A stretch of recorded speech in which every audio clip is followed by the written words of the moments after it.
manger Haïti. Même si yon moun ta va, par exemple, manger nous qui plus facile yo en Haïti, yon moun ta va a poster photo jan ap manger dans pays étranger, etc. Même si par exemple yon moun ta va manger qui même manger ak sa wap manger en Haïti, m garantis yo pas bien même goût.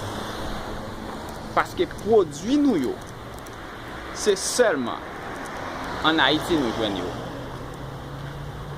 yo. Le wap manger, par exemple, m pa kon si toute ville dans pays a rele cribiche, wap manger yon cribiche Haïti. Même si ou ta va manger yon cribiche dans n'importe l'autre pays, li pa jamais gen même goût.